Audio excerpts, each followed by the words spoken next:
Hello everyone, this is part 16 of What If Naruto Was Madara's Brother, and I hope you guys enjoy this video and to like, to subscribe, to share, and check out the playlist, to see more comment down below. Now let's start the intro. They call me a god. They call me a god. They call me a god. Join my membership, the perks are great. It's in the description. He watched a couple of young children splashing and playfully laughing inside one of the swimming pools of the castle. Their laughter and bright smiles calmed down his anxious heart as he observed them from the top of one of the towers. Those eyes were full of so much joy, hope and innocence. None of them had any idea as to what the world was really like. Unlike the stories they were told, there were no heroes in real life. Only skilled monsters who kill each other one after another. In most cases without any just reason and only for the sake of K. Watching these children couldn't help but make Naruto think about the thousands of other ones residing in this city. Not to forget the thousands of parents, mothers, fathers, grandparents, aunts, uncles. These people couldn't fight a ninja army, had no say in the political rivalries of the royal court, but were the ones who suffered most because of it. Nobody cared about what happened to them. Not the daimyo, not the ninja clans or the soldiers. He knew perfectly well as to what would happen to these people if Madara came to the city. They would all burn. The men would be killed, the women raped or taken and the children could only watch helplessly as their families and life were destroyed before their very eyes. The daimyo and his forces would fight back viciously, the senjus will retaliate in full force, making the Uchihas return the favor with thrice the passion. It would be of a monumental scale, and gods forbid if he had to unleash Kurama to save his clan. He knew what the beast was fully capable of. It could raise this city to ashes in 10 seconds and kill everyone in it. Even if Kurama tried to fight carefully, it would still not stop thousands of innocent civilians from getting caught in the crossfire. You've got that look in your eyes again. He turned sideways and was surprised to see his friend Itachi staring at him with his usual stoic and all-knowing gaze. Itachi had always been a man of few words, but he had an uncanny ability to understand people. Naruto was no exception. What look? Asked Naruto with an amused smile, as Itachi stepped beside him and observed the playing children. The look that says that I am about to do something incredibly brave or stupid, answered Itachi frankly. Naruto wryly smiled at that blunt statement. Itachi had never been one for mincing words. And his friend was not wrong, so he could not refute what he said or risk having to lie to him, something which Naruto didn't want. Our ancestors ruled the world. They taught the ninja arts, maintained peace across the lands until the war between Indra and Ashura broke out. Then everything changed, whispered Naruto sadly. What are you saying? Asked Itachi curiously. Our people have always said that we are the rightful rulers of this world. That we were usurped, that all the clans and civilians should bow to us because we are superior. We have the royal bee in us, we have the power and mind to rule, but are we truly good rulers? In fact, I don't even know what a good ruler is, admitted Naruto worriedly. Itachi remained silent as he pondered over those honest words while staring at the playing children and then at the vast capital before them. Looking at it, he could finally understand what his friend was worried about. I think you already know the answer, Naruto, said Itachi with a small smile. I have to destroy something truly great. And I have to send thousands of innocents to their deaths. A good ruler would never do that to his people, said Naruto bitterly, clenching his fists around the stone wall of the tower. This is a time of war, my friend, pointed Itachi, but Naruto shook his head fiercely. Then how are we any better than the senjus? If we do not care about the lives of our people but only about our rights alone, then the Uchiha are not fit to rule, said Naruto bitterly. That is the way of the world, said Itachi calmly, making Naruto snarl. Then it's be wrong, yelled Naruto furiously, his eyes ablaze with anger and shame. Itachi was stunned by that outburst. Looking into his friend's eyes, he realized Naruto didn't want to do this. He didn't want thousands to just so his family could rule. It was the true way of gaining power. Their clan's words were fire and bee, but in Naruto's eyes he saw fear for the lives of all these people who could not defend themselves. Your compassion will kill you someday, Naruto. Naruto's anger subsided and a faint smile twitched across his lips, for he remembered Kurama saying the same thing about his loyalty. And they were not wrong, but still. Better to S as who I am, than become something I am not. Itachi stared at his friend quite intensely. He had always known, despite his sarcastic humor and playful nature, there was a good heart deep inside this Uchiha. Naruto was not a perfect man and had many shortcomings, yet there was something within him that had made Itachi and many others believe in him. Now that he remembered the past years, Naruto had always fought for his clan, but at the same time he had also fought for the people of the Land of Fire.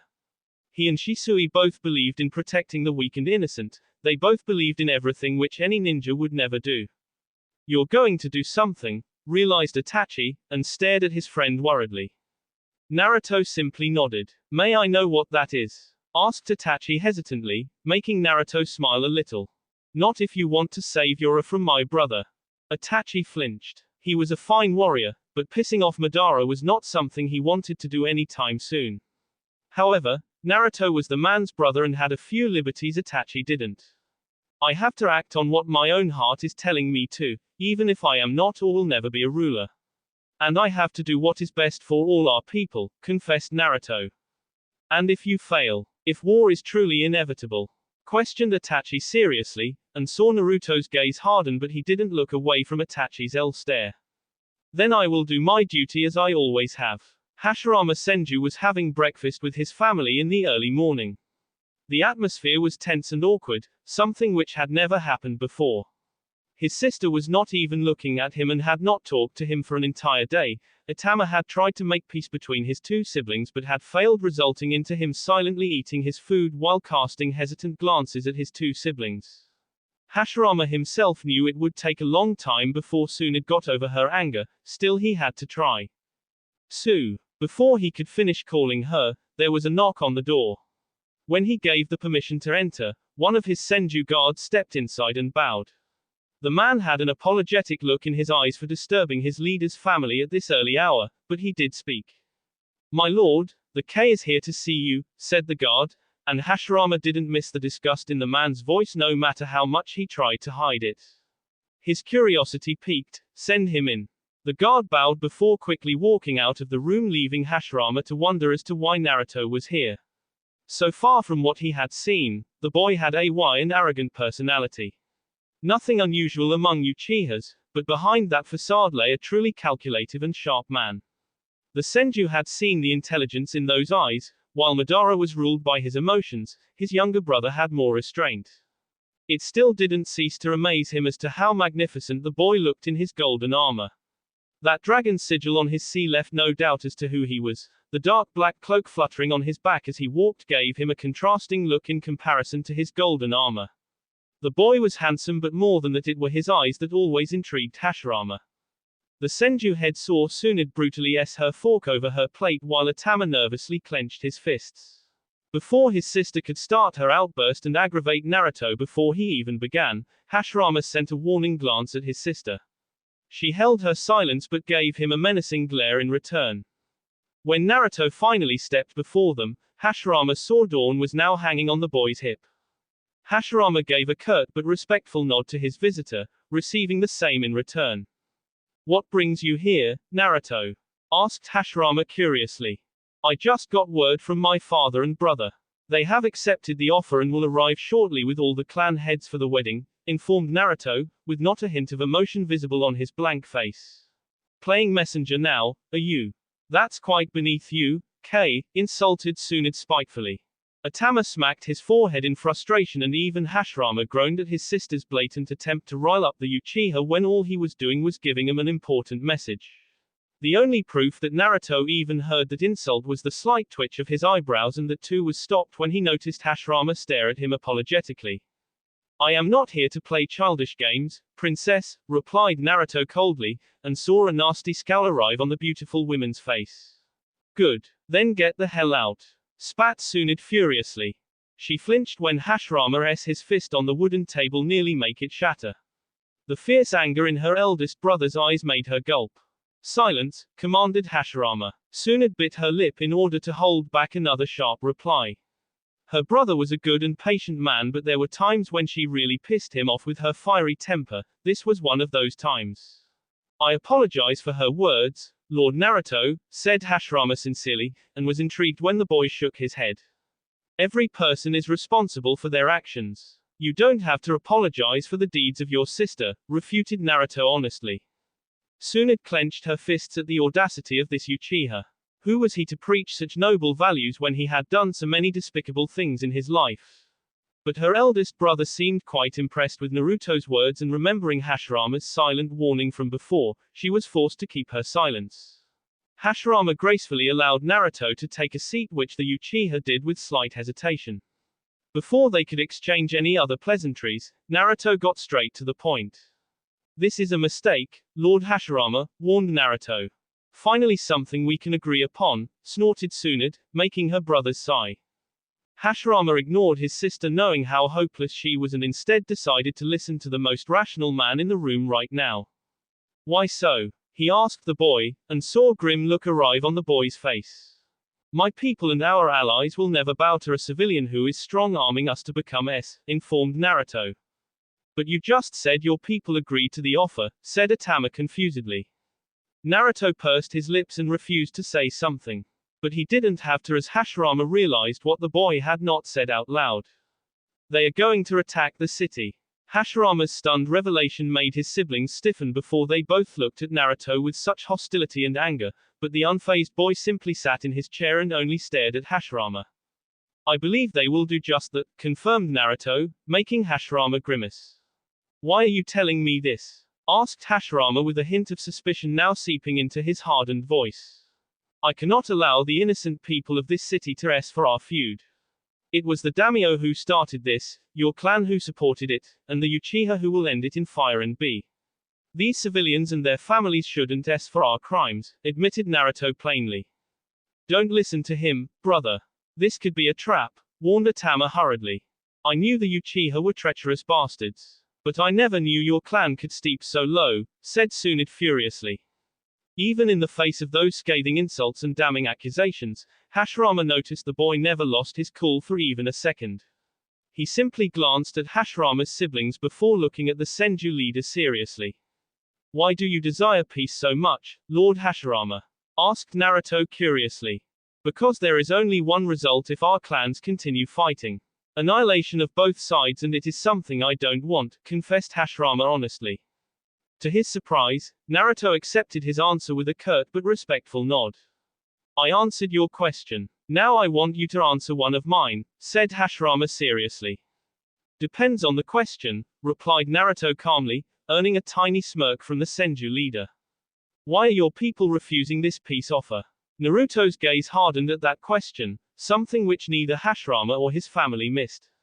We are a proud clan, Lord Hashirama. We are not as rich or influential as you and your allies, but we are strong. Despite what you believe, fighting against the Senjus is a matter of honor for us because only your people can match our prowess. We hate your people but respect your power because you earned it, revealed Naruto. Hashirama took in all that information and tried to process it. Surprisingly, his younger brother realized the true meaning behind the Uchiha's revolt sooner than anyone else. But the daimyo has not earned that respect, has he? Questioned Atama knowingly, earning a surprised nod from Naruto, who had clearly not expected the shy Senju to figure out the real reason behind the revolt. You cannot win against the daimyo's army, much less against our side if we join him, warned Hashirama seriously, all playfulness gone from his eyes. I know, agreed Naruto in a resigned voice. Then why? Asked Hashirama in disbelief. You know why? Hashirama found himself cursing Madara, for he could be the only one behind this move. The rest of the Uchiha family, including the likes of Tajima, Naori and Naruto, had far more sense than Madara. After hearing the underlying threat of annihilation if the Uchihas rejected the marriage offer, Madara's anger would have known no bounds. Hashirama had expected that from Madara, but to think even a shrewd man like Tajima would agree to this. It was then he realized the true reason behind this move. Pride. The Uchihas greatly valued their independence even if they paid taxes to the daimyo, because it was very rare they had to do anything for the man. But if they agreed to this, then they would lose that independence and they would never accept that. He looked into Naruto's eyes and saw while he agreed with the sentiment, he knew it would only have one outcome for the Uchihas. And yet you'll fight knowing your people are making a wrong decision, said Hashirama disappointedly. It is not my place to make decisions. If my brother comes here and starts fighting, I will support him because he's my family, confessed Naruto. And yet if you're here then it could only mean you want to prevent that from happening, deduced Tsunade, earning a surprised glance from Naruto. She scoffed at him. Who did he thought she was? Some pretty face with no brains. His gaze was the answer to her internal question which made her growl, earning a tiny smirk from him. That infuriating bastard. I'd like to avoid B if I can. I'll admit I didn't clearly think it would hurt your clan's pride and for that I apologize. But make no mistake, if your clan makes any move against my people I will retaliate, warned Hashirama, his dark eyes boring into Naruto's very soul. The Uchiha stiffened a little on feeling the barest hint of Hashirama's intent. It was barely a warning but Naruto's sensory powers clearly revealed to him the true extent of Hashirama's power. It was a humbling experience to say the least. He sighed in relief when that force vanished and Hashirama's hardened gaze softened if only a little. How do you propose we avoid this war? Questioned Hashirama. If you truly want peace with my people then rather than make them bow by force, make them see something that you are truly sincere in your desire for peace, advised Naruto. How? Asked Tama curiously. There is no way my people will ever listen to the daimyo after what he did. Even if it kill them all, they will destroy that man and his family. It is not the most sensible thing but it is what my people will do. If you help in smoothing that process without getting into any conflict with us, then it would go a long way to show the Uchiha your sincerity, explained Naruto patiently. You mean rebel against the daimyo, said Hashirama knowingly, narrowing his eyes dangerous at the boy. At Naruto's nod of confirmation, Hashirama could only his forehead. What mess had he gotten himself into? It didn't stop Naruto from continuing. We are already inside the daimyo's castle. We have enough men if we combine our forces and take the royal family hostage. If that happens, the royal army will surrender and there will be no need for Madara to attack this city. As for my people not attacking yours after our victory, then I promise you I will make them back down, said Naruto honestly. And we are to take your word on that? Asked Tama in disbelief. Yes. Or else you would Tobirama, said Tsunade, bringing out the unsaid threat if the Senjus made any move to stop the Uchiha from going up against the daimyo. Very likely, admitted Naruto, much to the surprise of the three Senjus. Tsunade's gaze turned ice cold as she glared at the Uchiha. Then it's best if we have a prisoner of our own. We will join our forces with the daimyo and knowing your brother, he will not attack as long as we hold you prisoner, said Tsunade darkly. She could only frown when Naruto stared at her amusedly. Trust me, if you try to attack me maybe you will succeed. But make no mistake, within minutes of that this city will burn to ashes, warned Naruto coldly. Hashirama racked his brain in order to figure out the real reason behind Naruto's claim. The boy had 500 strong fighters inside the city and they would defend him, but it was not enough to destroy an entire city. His eyes widened. That fox, said Hashirama in horror, realizing the true identity of the beast. He had heard so many stories about it in his childhood, but in those stories it had been a monumental beast capable of breaking mountains, destroying cities in an instant, and so much more. All this time that fox had been hiding itself as a forest animal. Now he could understand why the Uchihas were so confident in their rebellion. With a beast like that on their side they could cause untold damage on their enemies. And that beast was loyal to Naruto. Hashirama now saw the boy in a different light. Madara was a raging fire, dangerous but easy to spot and control. But Naruto was a silent flame that threatened to burn everything Hashirama held dear. What about the fox, brother? Questioned Tama worriedly. Even Tsunade looked alarmed as she saw all color drain from her brother's face. She looked at the K and staring into his eyes, she knew he had made his point. Nothing had truly terrified her eldest brother, not even facing Madara. But right now he looked as if he was about to piss himself, which made Tsunade gulp. Don't be afraid, said Naruto. Those words were meant to be reassuring if not for the cold smirk on Naruto's lips and the dangerous look in his eyes that actually showed her what the beast was capable of if Naruto allowed him to run amok. Tsunade now understood why many feared this man. Naruto was a complicated man, even an interesting one, but it also made him a dangerous man. Something which he just proved to Tsunade's family. What is your true goal, Naruto Uchiha? Asked Hashirama dreadfully, making the boy give a cunning smile in return. I am not interested in these petty feuds. What I truly want, said Naruto seriously as he got up from his chair and walked towards the wall where the map of the ninja world was placed. Hashirama and his siblings followed the Uchiha and soon stepped beside. What do you want? They asked in unison, staring at the map with curiosity and fear in their hearts. Naruto's cold smile was enough to stop their hearts momentarily. What I want for our people is not just the land of fire, but... He placed his hand on the entire map and crumbled it in his hand. His eyes were full of determination and ambition. The kingdom of ninjas. Hashirama was stunned. It was true, both the ancestors of Uchiha and Senju had ruled the entire world before their war broke out. They were the strongest clans in the world and could muster up a great army if they joined together.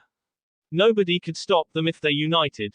He could only stare at Naruto with stunned silence, unable to believe what this boy was truly capable of. He was ambitious, but not for himself. He cared about people, including civilians, and had the cunning to even make Hashirama respect and fear him. His next words only strengthened Hashirama's respect and fear of the boy. So either we can continue our bitter feud, or take back what is rightfully ours, said Naruto seriously. What about revenge against my family? Asked Hashirama daringly, looking Naruto right in the eye for even the slightest sign of deceit. The boy sighed as he clenched his fists. I don't want to kill all of your people, Hashirama.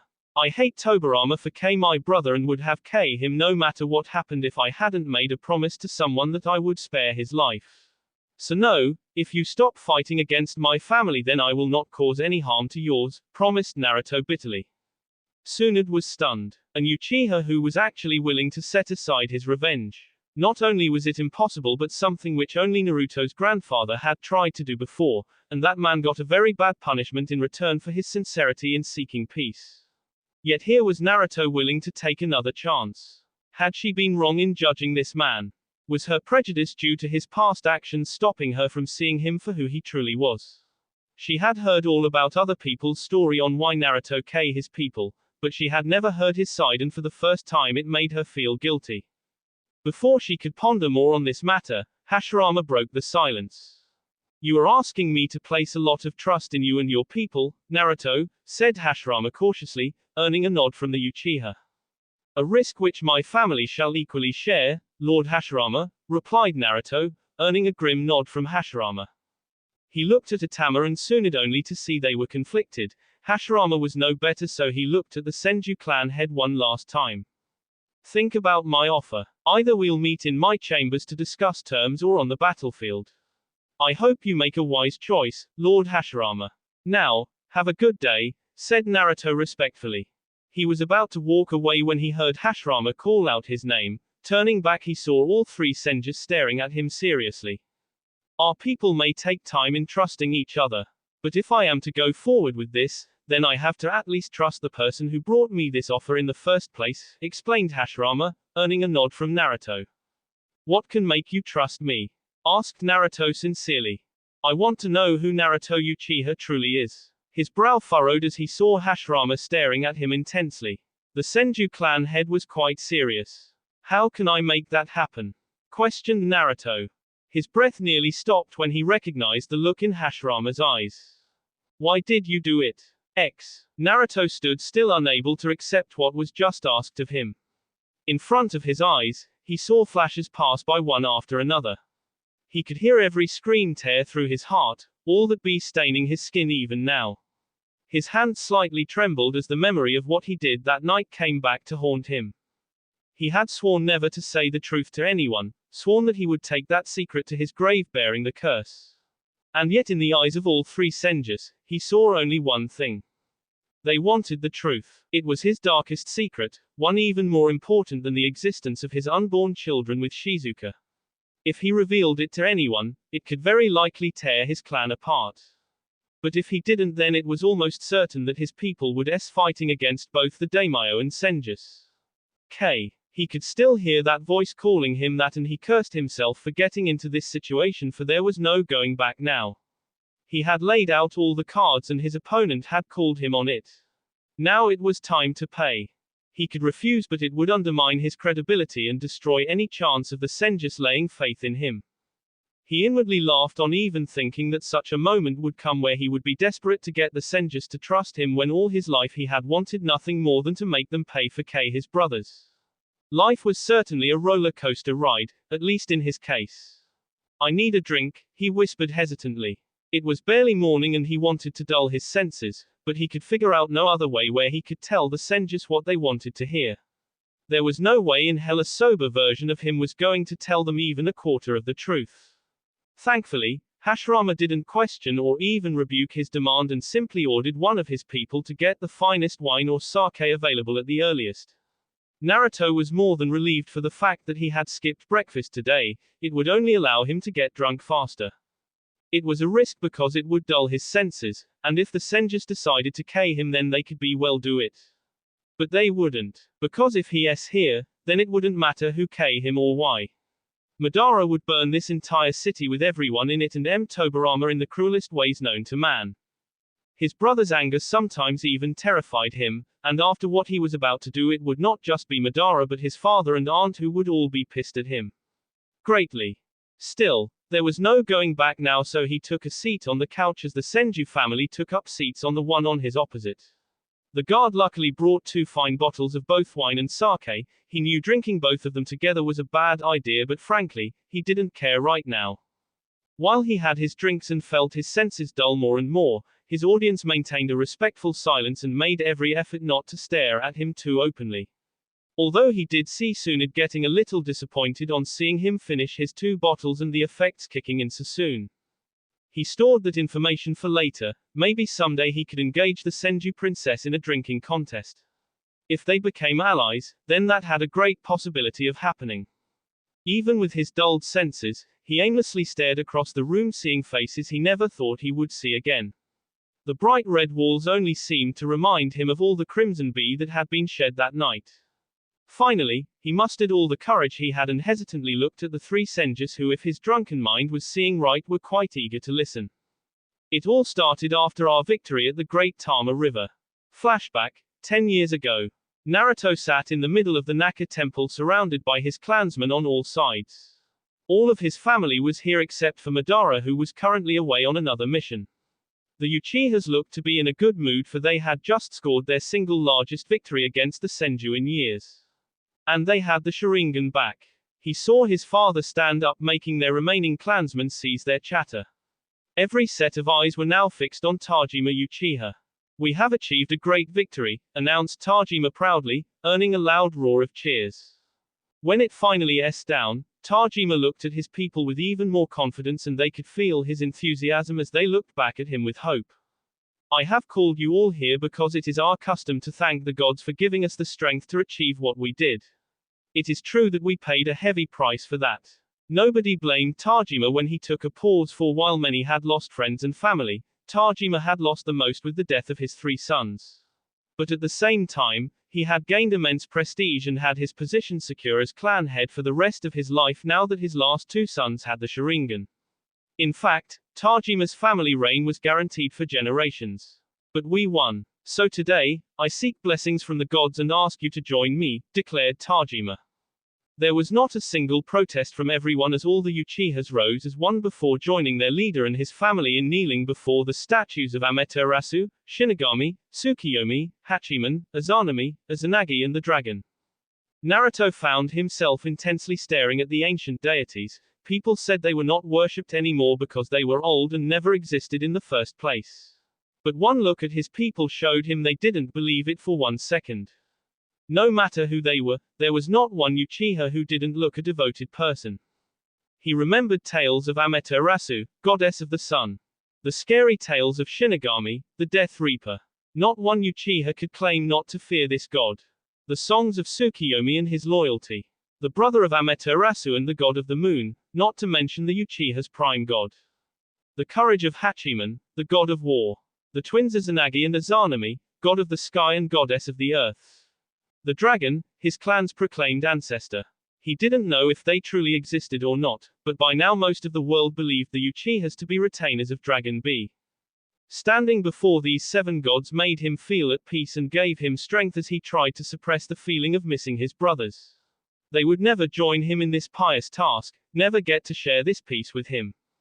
He was brought out of his musings when the prayer was finally completed and the people started getting back on their feet. Soon chatter broke out amongst the clan members and even Tajima was surrounded by people eager to talk to him. Even Aunt Naori was swarmed by a group of women and looked to be busy. He bit his lip and waited for any of them to look at him and was not proven wrong when Tajima beckoned him to step forward.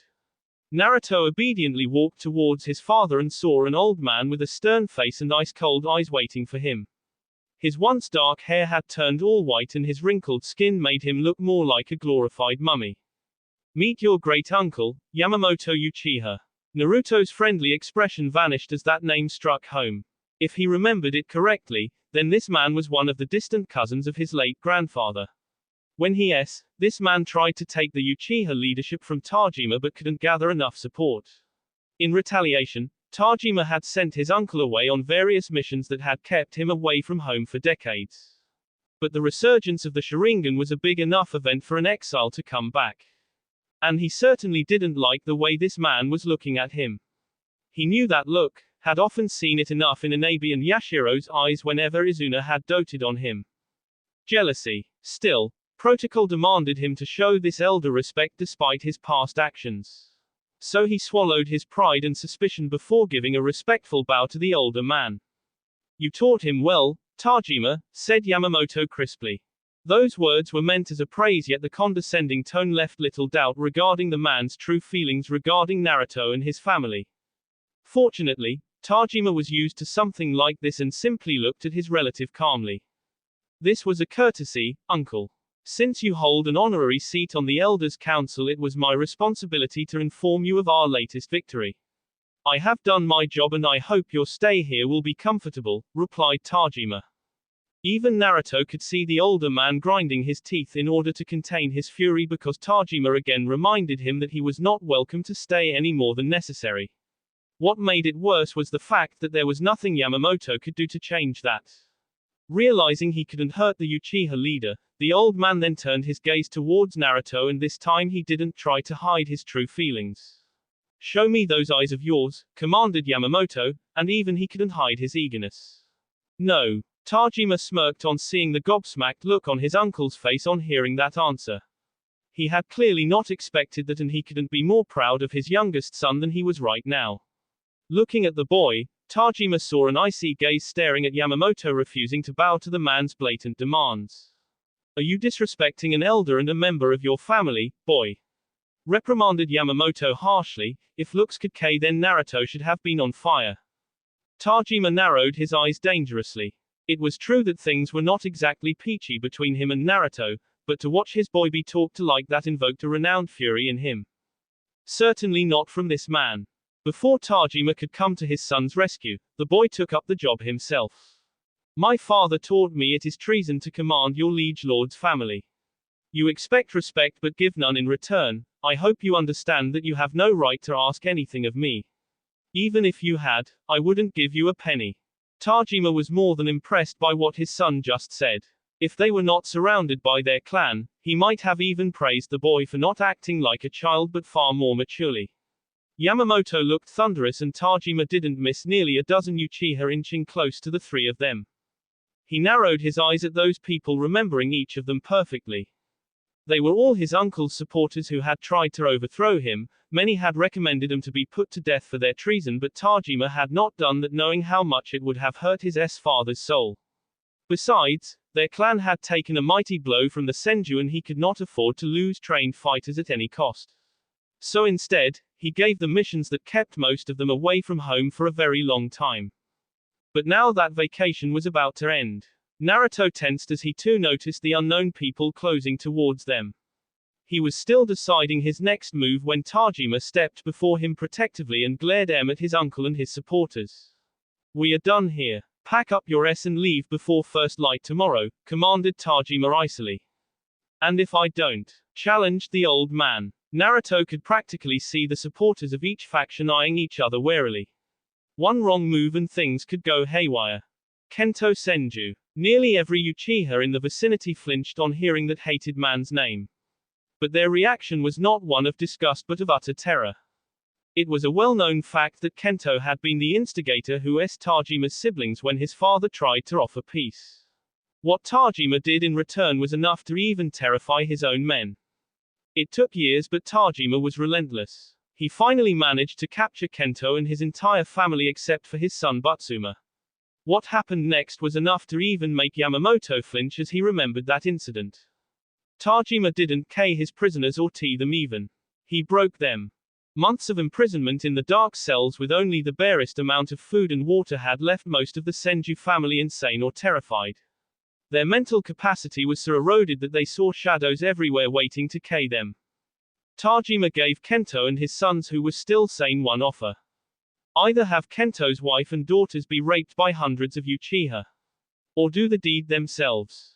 The prisoners had begged and screamed, but Tajima was merciless. He knew they would do what he wanted them to do and watched in grim satisfaction as the Senju head and his sons were forced to do one of the most disgusting acts on earth.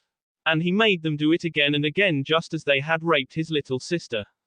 The family was broken beyond repair and then Tajima simply allowed those women to be raped again and again by Uchiha until they Kento's sons tried to fight and Tajima them brutally before their father's eyes, further traumatizing the man.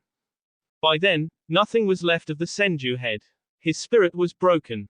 And then Tajima let him leave. Kento turned up at his hometown a few weeks later, a completely broken man, and before his entire clan, he set himself on fire. His screams as he was burned alive were enough to traumatize Butsuma for a lifetime as he vainly tried to save his father, but in the end failed. The Senjus got the message clearly. Fire and be. From that day forth, Tajima Uchiha was considered a brutal man. Naruto saw for the first time the respect and fear in the eyes of even those who hated his father.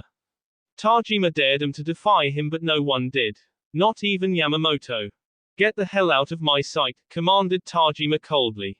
Just after dinner, Naruto had sneaked out of his home in order to visit the lazy fox. The beast always pretended to be annoyed or even furious by Naruto's increasing visits, but the beast's eyes that always sparkled with curiosity betrayed his true feelings. As for Naruto, he found Kurama interesting and fun to be around. Since Madara was always away on missions, it allowed him to spend time with someone with whom he was more comfortable than either his father or aunt or any other Uchiha. It was a sad truth, and he could only hope his relationship with them improved in the future. He was about to take his secret route to sneak into the forests when he felt it. A faint presence in the southwest direction, and there was only one place of importance there. Curious, he activated his Sharingan only to have his faint smile falter and be replaced by a heavy frown. Goddamn, if it wasn't those orphans trying to break the rules again. He never really cared as to what they did, since most of the time it was completely harmless, but today his father was clearly pissed off and might just deal with them harshly if they were caught. So, he changed course and instead followed the source of chakra signatures. Within minutes, he arrived at his destination and frowned on sensing those presences moving further underground. Those fools. Didn't they know they were not allowed to be in this place after sunset? With a resigned sigh, he entered through the doors and looked around in the darkness. It was dark, but thanks to his Sharingan he easily saw the trail of chakra and followed after it, descending towards the basement. He heard voices. So many voices. We move tonight. His breath stopped as he realized the owner of that voice. The same man who had nearly threatened his father to a fight in the morning. Yamamoto Uchiha. Still, he calmed his nerves and decided to listen on the conversation. If they were going to harm his family, then he needed to know everything before going to Tajima. There's no going back after this, Yamamoto-sama. Are you sure this is really necessary? Asked a hesitant young voice. It is the only way, KG. You can verify it yourself, assured Yamamoto calmly. I have waited years for this. Finally, we can put Tajima in the ground for what he did to us, whispered another. Once we rebel, there is no going back. Either we'll live or Tajima and his family, steal your hearts, because we will wipe all of them out and take this clan back to its rightful place, declared Yamamoto. Can we really take Tajima head on along with his supporters? Asked a skeptical voice. Yes, we can, reassured Yamamoto with so much confidence and the slightest hint of certainty. Naruto had gone deathly pale by the time he finished hearing the conversation. His hands were trembling. These people were going to attack his family. Tajima needed to know about this revolt immediately. Even if Yamamoto had fewer supporters, it still didn't diminish the danger to Tajima's life and that of his family. He was just about to leave when he heard a terrified scream followed by dozens more. Women and children. Had they already started taking hostages from Tajima's supporters? If that was the case, then the situation was even more alarming than he had previously imagined. He could feel there were at least 50 to 60 people in the basement. How many of them were enemies that he couldn't know? Tajima needed to know right now. Orders, asked a cold voice, devoid of any emotion. Naruto stopped mid-flight, clearly trapped between running and staying. His heart threatened to burst out of his sea. He had already started sweating and his hands just couldn't stop trembling. His people, his clan were all in danger. K them all. His sword was unleashed as those words passed his ears. There was no time to react, no time to get help. He had to save these people from those madmen. He ran down the stairs at an alarming speed with his sword ready and eyes wide in terror. He didn't think what would happen, he couldn't imagine doing anything else. Channeling chakra through his sword, he brutally carved the wooden door of the basement in half and crashed inside. Rolling in quick succession, he got back on his feet with his Sharingan blazing. He saw nearly 20 to 25 fully armed Uchihas standing around, helpless and terrified women as well as little children tied to wooden posts. Their eyes full of horror, fear and unending tears, while the armed men looked shocked at the intrusion. "What the hell are you doing?" yelled Naruto furiously, glaring straight at his great uncle.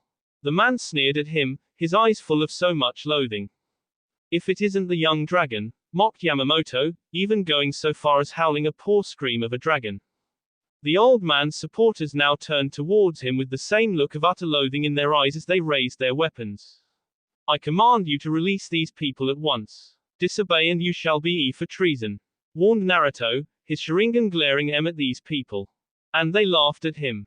He gritted his teeth as he saw the women and children whimper on seeing their captors were not going to obey that command even if it had come from their liege lord's son. They were really going to rebel. That was something. "Maybe you do have some dragon bee in you," mocked Yamamoto. "These people are our family. You have no right to do any harm to them," warned Naruto again, earning a snort from the rebel Uchihas. "We don't want to, but for the greater good of our clan, we have to," said Yamamoto reluctantly, and was not surprised when the angry young boy frowned at his words. "What? So naive? You think you and your brother got the Sharingan because you're special?" asked one rebel Uchiha in disgust. "It's just a simple process. One which your father kept hidden from everyone for years," roared another rebel. "What the hell are you talking about?" hissed Naruto bitterly. Yamamoto sighed in frustration but stepped aside a little to reveal their family's ancient tablet. There were many secrets engraved in that stone and only a handful Uchiha in history could read it. And even they couldn't read it much without the Sharingan. "Our clan suffered for centuries without the Sharingan. But your father and his ancestors before him kept this secret from us. You activated those eyes because of the pain you felt when your brother's S. It must not have been a good experience, but it gave you the power to serve your clan better. We are doing the same," proclaimed Yamamoto. "By innocent women and children. These are our people. We are sworn to defend them," yelled Naruto in disbelief and mad fury. "If 2 Sharingans could give us such a big victory over the Senjus, imagine what hundreds more would do," asked Yamamoto eagerly, all sense of rationality gone from the man's eyes. Naruto stood still aghast, seeing what was happening before his very eyes. This was a dream. It had to be. Madness runs in your clan. His breath stopped when he remembered Kurama's warning about his clan and what they were capable of. He had refuted the fox back then, telling him that the Uchiha were only cruel to their enemies. But now, after hearing these rebels and seeing those innocents about to be butchered, his belief shattered. "We will take back what is rightfully ours in Fire and B. These women and children are our nieces and nephews. We love them, but their S will be remembered in the future. Today, we all shall rise as dragons," declared Yamamoto enthusiastically, making every one of his supporters cheer for victory. "We will strike down Tajima. We will butcher the Senjus. And we will rule the world." The mad cheering was stopped when AM aura spread across the entire basement. The K intent that was unleashed made the captive children cry as the woman tried to console them despite being tied to different posts. The rebels flinched when they saw a pair of Sharingan eyes glaring at them. Yamamoto clenched his jaw on seeing the defiant boy and unleashed his sword, making his followers do the same. Half of you, start the ritual. The rest shall help me in putting this runt down, declared Yamamoto. Hi! Chorused the rebels in silent glee, the eagerness to activate their Sharingan clearly visible on their maniacal faces. Now boy, warned Yamamoto, pointing his sword right at Naruto. Naruto's hands inched towards his pouch on the back. After his and Kurama's encounter with the Kaguya and Hagoromo clans, he had made it a habit of being fully armed when he visited the fox. That habit might just save his life today. He glanced at every one of his enemies and realized one bitter fact. There were too many of them. Still, he had no choice but to fight, even if it meant his death. He could never look Izuna in the eye if he ran here, leaving these women and children to rest. He raised his own sword and looked his great uncle right in the eye. Then let us s. Before anyone could react, Naruto unleashed 2 large smoke bombs from his pouch and shrouded the entire basement in a cloud of purple smoke.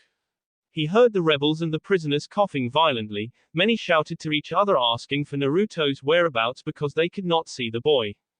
But Naruto could see them with his Sharingan. He glanced at his sword, knowing despite all the reasons, he would betray his own people to save his own people. There was no victory here. Only duty. The 5 sharp kunai flew from his left hand, hitting their targets with perfect accuracy. A part of him as he saw the wounded men clutch their LT as they spat B. Their horror was clear for Naruto to see as they all slumped to their knees before falling lifelessly to the wooden floor. Tears stung his eyes, and oddly he felt the world move even more slowly as he charged. He gave a wordless battle cry before plunging his sword clean through the nearest man's heart. Before the man could even fall to his death, Naruto had moved to his next target and then the next one. He oddly heard the women and children scream painfully in the chaos before falling silent one after another. Naruto rushed in the direction but was blocked by 4 strong men who saw him clearly now that the smoke had started to disappear. Already he had K10 of the rebels, much to Yamamoto's horror. The old man watched 4 of his best fighters charge towards his great nephew and gulped when he saw the boy's Sharingan evolve into 3 tomos.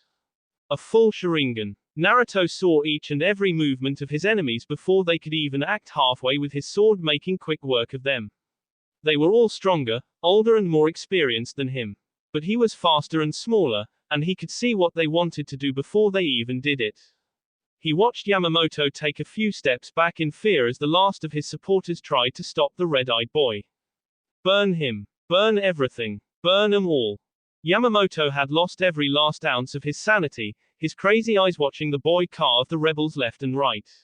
On hearing his frantic command, the last 4 of his supporters quickly performed a set of hand seals. Naruto barely had enough time to gasp as 4 giant fireballs were unleashed at him. In such close proximity, he had no space to evade and no water to call for his defense. He gave a silent scream as the fireballs hit him. Distantly he also heard the women and children behind him scream as they were hit by one of the fireballs that went astray. The entire basement was caught on fire. Despair coursed through Naruto's heart as he watched the flames engulf him and the women and children. They screamed, he didn't.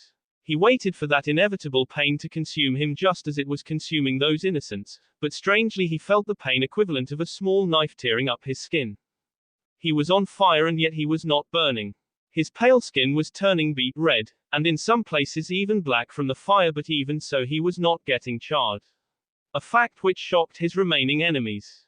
Pure rage coursed through Naruto's heart as he looked at these monsters. The rage he had only felt when Izuna's in his arms. The 4 rebels tried to flee away from the burning boy only to realize they were trapped in the fire of their making. They raised their swords in a last effort as Naruto charged towards them with them in his eyes.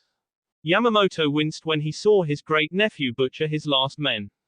The boy took away their limbs, their bare hearts, their genitals, before taking away their heads. Covered in B and G and being consumed by fire made Naruto appear as the Shinigami himself born alive. He saw Yamamoto frantically grab one of his supporters. "K him!" yelled the old man, only to see the wounded man When he finally turned away from his now deceased last supporter, he saw Naruto standing in front of him. All around them was fire, B, and death. They were the last ones standing. "What are you?" asked Yamamoto in horror, as his eyes saw the fire still clinging to the boy covered in B and G. A true Uchiha. With those last words, he charged forward and took a high jump. Yamamoto weakly raised his own sword to defend, but Naruto poured in every ounce of his strength into that strike and watched as his sword destroyed his great-uncle's weapon before cleaving the man in half from head to toe. Showers of B and F rained down on him as the man fell and was soon consumed in the flames he started. The entire Uchiha temple was on fire now and its foundations were falling apart. Despite the collapsing structure he was in, Naruto moved forward with mad fury burning in his Sharingan eyes. He could not think, he could not feel anything but hatred. Those men were monsters, but the thing which started this madness was right in front of his eyes. He raised his sword and brought it down brutally against the Uchiha tablet. The stone cracked but did not shatter. Naruto raised his weapon again and attacked. He screamed himself hoarse as his sword attacked the tablet again and again. Finally, after 24 strikes, the ancient relic shattered in half as Naruto grabbed the pieces and flung them viciously into the raging fire. His rage finally and silent tears fell from his eyes on seeing despite his best efforts the rebels had managed to kill the women and children. He had failed again. Just like he had failed in saving his brothers. Broken and defeated, he marched towards the center of the burning basement grabbing a chair. He sat down and lowered his head as his hands clutched his B sword. The fire burned all around him and the ceiling started to collapse, destroying the ancient Uchiha temple. But he couldn't see or listen to anything. The only thing he could remember were those words that would haunt him forever. Kill them all. Flashback end. That's where my father and my clan found me. The Senju family sat in stunned silence as Naruto finished his tale. Their faces pale and eyes wide as they heard what the Uchihas tried to do to each other in their mad thirst for power. Hashirama had watched Naruto every second as he revealed the truth to them, and never once had he detected any treachery or lies. The Senju head knew the boy had said nothing but the truth, for the tears in his eyes were real, the pain, the sadness and most of all the guilt of his failure still haunted Naruto till this day. Tsunade and Atama still could not believe Naruto went in despite the danger. He fought against enemies that outnumbered and outclassed him, knowing he would all for the sake of innocents that were caught in the madness of the Uchiha. It went against everything they had heard about this man. If this is true, why didn't you tell anyone? Why did your father hide the truth? Asked Atama hesitantly, and saw the hollow gaze of the Uchiha stare back at him. The family is all that matters. The clan is all that lives on, recited Naruto, the words of his father. It would have torn your clan apart if the truth was revealed. Your people would stop trusting each other and your allies would desert you, whispered Tsunade, as she realized the aftermath of this tragedy the Uchihas could have faced. She flinched when Naruto's Sharingan eyes looked at her, and in them, she saw nothing but pain and guilt. Would you have done it? Would you have stepped aside and let those innocents burn to death? Would you have kept your oath of loyalty and let those madmen do what they wanted to do? Asked Naruto bitterly. For the first time in her life, Tsunade had no answer to give, and she could only lower her gaze in shame. She or Atama could not look into this man's eyes whom everyone had called a K when all he had tried to do was protect his family. Why? Naruto turned to look at Hashirama, who was staring at him with sadness present in his dark eyes. A ninja protects from the shadows, never seeks glory, only his duty. Hashirama closed his eyes as a lone tear slipped past his cheeks. It was never easy with Uchihas, one could never love them truly or hate him truly. There were madmen in that clan like Yamamoto and his supporters who would go to any lengths for the sake of power. Even their families. Such people could never be trusted no matter what. But at the same time, there were loyal and good men like Naruto. Ninjas who did the duty to the best of their abilities without expecting anything in return. Looking at Naruto, Hashirama finally realized the extent of his He accepted disgrace in the place of honor, hatred in the place of love, bearing it all with his unwavering silence, and all for the sake of the Uchiha name. He his entire life so that the Uchihas could live theirs. Now that same boy was risking everything to save his people again, and there was the only reason for that which was clear for Hashirama to see in the boy's eyes. Love. Naruto got up from his seat and wordlessly walked towards the exit until a firm hand was placed on his shoulder. He stopped. Turning around, he saw Hashirama staring at him with great pride in his eyes. Enough. Tsunade and Atama both joined their eldest brother. They didn't say anything, but their faint nods were all that Hashirama and Naruto needed to see. I will believe in you, Uchiha Naruto. Hashirama extended his hand forward as he finished those words, watching the stunned boy glance at his face, then at his offered hand. Thousands of years of war, millions of deaths, an unending story of suffering, pain, and hatred. And it was about to end. Naruto looked at Hashirama seriously, trying to find any treachery in the Senju but could not find any. He then glanced at Itama, who gave a small smile of confirmation. Tsunade gathered her courage and looked at Naruto when he stared at her. In her eyes, he saw guilt, hesitation, and fear. But there was also hope. A small smile formed on his lips. I have seen your G. Hashirama smiled widely as Naruto raised his own hand and joined it with Hashirama's, bringing an end to a war that had lasted thousands of years. That will be all for this video. Be sure to like, subscribe, share, and comment down below for more videos. Goodbye.